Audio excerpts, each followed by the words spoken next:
জলি নামের দুই উকিল ছিল এক কোর্টে। দুজনের নাম একই হওয়ায় একজনের কেস আরেকজন নিয়ে যেত। হরহামেশা এ নিয়ে তাদের দুজনের মধ্যে গন্ডগোল লেগেই থাকতো সারা বছর। কেউ কাউকে দেখতেই পারতো না। একদিন এমন এক কেস আসে তাদের কাছে, যা বিপক্ষ দল হয়ে তাদের জিততে হবে। তারা কি পারবে জয়ী হতে?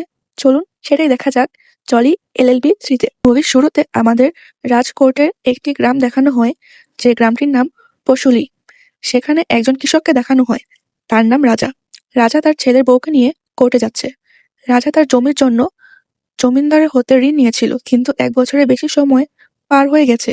সে না পারছে তার টাকা দিতে, না পারছে তার জমি নিতে। এখন সে জমির মালিক, তার জমি ফেরত চায়। এমনকি সে রাজার বিরুদ্ধে কেসও করেছে। জমিতে মালিক বলে সে চাইলে আগে রাজার বিরুদ্ধে অনেক কিছু করতে পারত, কিন্তু সে তা করেনি। বরং সে রাজাকে সময় দিয়েছিল, কিন্তু তারপরও রাজা তার কথা মতো কিছুই করেনি। কিন্তু এখন আর সে পারছে না। তখন রাজা বলতে থাকে, এখানে সব কাগজগুলো নকল। তখন জজ বলে উঠে, কাগজ সব ঠিকই আছে। তখন রাজা কান্না করতে থাকে আর বারবার জজকে অনুরোধ করতে থাকে এবং বলতে থাকে তারা খুবই অসহায়, তাদের এ জমি ছাড়া আর কিছুই নেই। তখন রাজার ছেলের বউ প্রতিবাদ করে বলে তার শ্বশুর সবকিছু ঠিকই বলছে, সত্য বলছে, তারা কেন তার কথা শুনছে না। এটা শুনে উল্টো সকলে, এমন জজও বলে উঠে, সমাজের কোনো নিয়ম কানুন জানে না।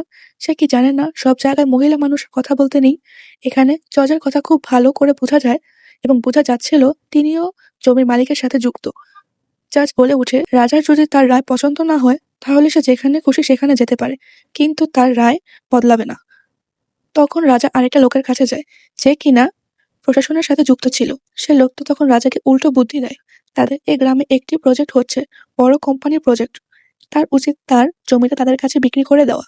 এতে তারা টাকাও আসবে এবং জমিও নিয়ে কোনো ঝামেলায় আর পড়তে হবে না। কথা শুনে রাজা চলে যায়। রাতে তার ঘরের সামনে বসে সে তার ছেলের ছবি দেখছিল। রাজার ছেলে একজন আর্মি অফিসার ছিল। রাজার ছেলে এক মিশনে গিয়ে শহীদ হয়, আর তখন থেকেই সে তার ওয়াইফের সাথে বাসায় থাকতে শুরু করে। রাজার তখন অনেক কষ্ট হচ্ছিল তার ছেলের জন্য। যে ছেলে দেশের জন্য প্রাণ দিয়েছে, সে দেশের মানুষ তাদের বেঁচে থাকার শেষ সম্বলটুকু কেড়ে নিচ্ছে। তখনই তার মনে পড়ে যায় এই জমিটা একসময় তার পরদাদার ছিল, তারপর তার দাদার, দাদার থেকে তার বাবার, এবং তার বাবার থেকে তার কাছে আসে, এবং সে চেয়েছিল এই জমিটা তার ছেলেকে দিতে, কিন্তু তা তো আর হলো না। এই জমিটা সে তার পূর্বপুরুষের থেকে পেয়েছে। এই জমিটা থেকে তেমন কোনো টাকাও আসতো না এবং ভালো কোনো ফসলও হতো না। রাজা তার পূর্বপুরুষের কাছ থেকে এটি স্মৃতি হিসেবে পেয়েছিল। এরপর আমরা দেখি ভোরের আলো ফুটলে সে তার ওয়াইফের পাশে তার সকল জিনিস রাখে। এরপর অন্ধকারে খাটতে খাটতে বাসা থেকে বের হয়ে যায়। দৃশ্য চলে যায় পরের দিন। তার বডিটা একটা পুকুরের মধ্যে পাওয়া যায়। সে আসলে তার পৈতৃক সম্পত্তি হারিয়ে এতটাই ভেঙে পড়েছিল যে তার মধ্যে আর বাঁচার ইচ্ছাটাও ছিল না। তাই সে আর না পেরে নদীতে ঝাঁপ দিয়ে নিজেকে শেষ করে দেয়। এরপর কেটে যায় অনেকগুলো বছর। আর আমাদেরকে দেখানো হয় দিল্লির কোর্টের একটি সিন দেখানো হয়, যেখানে একজন বয়স্ক লোক তার সদ্য বিবাহিত ওয়াইফকে নিয়ে কেস করতে এসেছে। আসলে সে বিয়েটা 4 দিন পর জানতে পারে যে সে যাকে বিয়ে করছে সে মেয়ে নয়, ছেলে। আর এজন্য কোর্টের কাছে সে বিচার চাইতে আসে। কেস শুরু হওয়ার সময় জজ দেখে কোর্টে এক পক্ষের উকিল আছে, তাই সে আরেক পক্ষের উকিলের জন্য অপেক্ষা করতে থাকে। আর ঠিক তখনই সেখানে জলি আসে। সে আসলে অন্য একটি কাজে বিজি থাকার কারণে লেট করে ফেলেছে, আর তার আসতে অলরেডি অনেকটা দেরি হয়ে গেছে। সে আসলে এজন্যই প্রত্যেকবার সে এরকম দেরি করে আসে। যাকে দেখা যায় সে জানালা টপকে ভেতরে ঢোকে। এরপর কেস শুরু হয়। এখানে জলি ছিল বৃদ্ধ লোকটার ওয়াইফের পক্ষে, যাকে সবাই একটা ছেলে বলছিল। জলি সেখানে কোনোভাবে বৃদ্ধ লোকের ওয়াইফকে জিতিয়ে দেয় আর তার বেল করিয়ে দেয়। এরপর সে তার কথা মতো 5,000 টাকা ফি দেয়।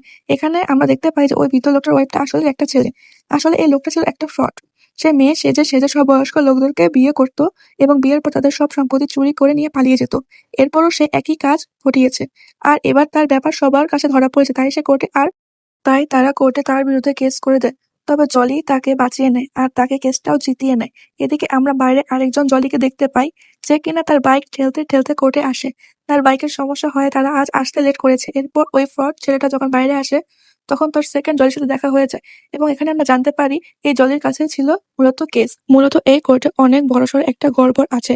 বাইরে যে জলিদের সাথে ক্লায়েন্টের সাথে দেখা হয়েছে তার নাম জগদীশ ত্যাগী, আর কোর্টের মধ্যে যে জলি ছিল তার নাম ছিল জগদীশ মিশ্রা। মিশ্রা সবসময় বুদ্ধি করে তার জলি নামের সুযোগ নিয়ে তার সব কেসগুলো নিয়ে নিত এবং সেখান থেকে টাকাও হাতিয়ে নিত। এজন্য সে তার সাথে এরকম অ্যাসিস্ট্যান্ট রেখেছিল যে প্রত্যেকটি কেস খুঁজে খুঁজে এনে তার কাছে দিত, এবং কোর্টে তাদের দুজনের সবাই ভালোবাসে, জলি জলি বলে ডাকে। দুজনের মধ্যে শুধু নামের মিল না, তাদের দুজনের মধ্যে কাজেরও মিল আছে। তারা একে অপরের কাজ নিয়ে টানাটানি, তাদের দুজনের কাজই খুব ভালো। তারা কখনো ছোটখাটো কাজে নিজেদের সময় ইনভেস্ট করে না, তারা সবসময় বড় কাজ খোঁজে যেখানে বেশি টাকা পাওয়া যায়। তারা কেস জিতুক বা না জিতুক, তাদের দুজনের কাছে একটা জিনিস ম্যাটার করতো, সেটা হলো টাকা। এখানে আমরা দেখি ত্যাগী তো জানতোই না যে মিশ্রা আগেই তার কেসটা হাতিয়ে নিয়ে সেটা সলভ করে ফেলেছে। এজন্য সে ভাবে ছেলেটা হয়তো তার সাথে কোনো ফ্রড করছে আর টাকা না দিয়ে চলে যাওয়ার ধান্দায় আছে। তাই সে ছেলেটার কাছে তার 5,000 টাকা চায়। সে বলে তারা যদি কেস নাও করে তাও তারা তাকে হায়ার তো করেছে, এজন্য তার এই টাকাটা তাকে দিতেই হবে। এতে ছেলেটা ভাবে এই উকিল তাকে বোকা বানানোর চেষ্টা করছে, তাই সে ত্যাগী বলে তার কেস ইতিমধ্যে সলভ করে গেছে, সে টাকাটাও পেমেন্ট করে দিয়েছে, এই বলে সে সেখান থেকে চলে যায়। এই ছেলের কথায় ত্যাগী খুব ভালো করে বোঝা যায় যে এবারও তার কেস মিশ্রা জালিয়াতি করে হাতিয়ে নিয়েছে। এতে ত্যাগী অনেক রেগে যায় আর মিশ্রার চেম্বারের সামনে গিয়ে সেখানে চিৎকার চেঁচামেচি করে ভাঙচুর করার চেষ্টা করে। তখনই সেখানে অফিসের আরো উচ্চপদস্থ লোকেরা চলে আসে। তারা তাদের থামানোর চেষ্টা করে, কিন্তু থামানো এত সহজ ছিল না। তাই একজন লোক মিশ্রাকে বলে যদি না থামে তাহলে তার লাইসেন্স বাতিল করে দেওয়া হবে। এরপর ওই লোকটা তো দুজনের মধ্যে সমঝোতা করার জন্য মিশ্রাকে বলে, মিশ্রা যেহেতু ত্যাগীর কেস জালিয়াতি করে নিয়েছে, তাই সে যে পেমেন্ট পেয়েছে তার অর্ধেক ত্যাগীকে দিতে হবে। এখন মিশ্রার হাতেও কোনো উপায় ছিল না, সেজন্য তাই অর্ধেক ভাগ সে নিয়ে নেয়। মুভির বাকি অংশ দেখবো আমরা পার্ট 2-তে। পার্ট 2 দেখার জন্য আমন্ত্রণ রইল।